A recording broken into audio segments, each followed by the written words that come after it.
593 day of Russian aggression Strait of Ukraine, the situation at the front.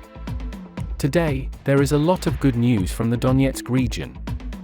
Here, Russian forces conducted yet another attack on Novomykhailivka. As you can see, the settlement is located in a shallow salient, allowing Russians to attack it from 3 directions. It is important to note, however, that Ukrainians have been holding this settlement since the beginning of the war, and based on some unconfirmed reports, the main reason why this small village is such a powerful stronghold lies in the fact that Ukrainians have an extensive system of bunkers and underground tunnels for supplies. Moreover, the fields around the settlement have been densely mined for more than a year. Nonetheless, Russian forces still think that they can override these hurdles by leveraging the territories under their control.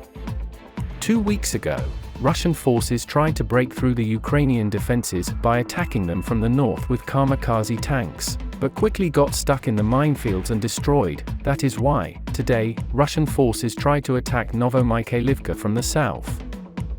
Geolocated footage suggests that Russians decided to advance along the gully between Slavna and Stepna, and then attack right along the tree line. The assault unit consisted of at least 3 tanks, 3 armored fighting vehicles, and 50 soldiers. Interestingly, the tracks of the first tank were burning, suggesting that Russians ignited the field on purpose. The camera did not catch the exact moment, so it is hard to make definitive conclusions about that, but one of the purposes of this trick could be to reveal the mines. Ukrainians, for example, utilize this tactic very often as Russians do not dig them in.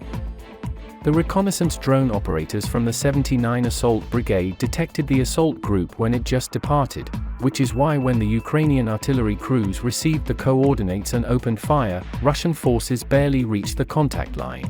The first Russian tank was destroyed when Russians advanced by 200 meters into the gray zone. For context, in order to reach Novomykhailivka, Russians needed to cross 200 meters.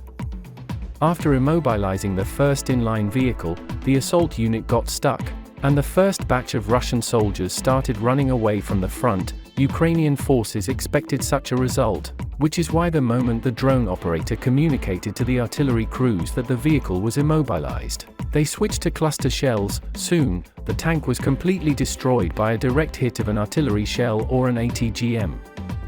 Nonetheless, the armored fighting vehicles behind the tank tried to move around it through the field and continue the mission. Unfortunately for Russians, they got on a mine. Shortly, another tank that was providing fire support from a distance was hit. Finally, the remaining tank and 2 armored fighting vehicles were damaged, and the crew was seen fleeing the site.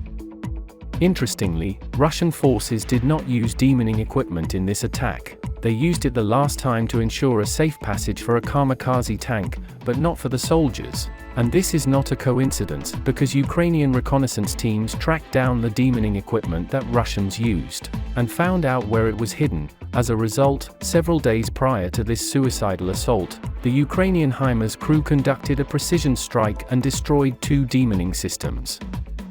Moreover, Ukrainian fighters from this region report that Russians use a lot of prisoners from Storm Z detachments in this region, which is why some analysts concluded that the Russian command did not want to adjust the schedule of assaults after the loss of demoning equipment, and ordered to attack without sufficient support and preparation.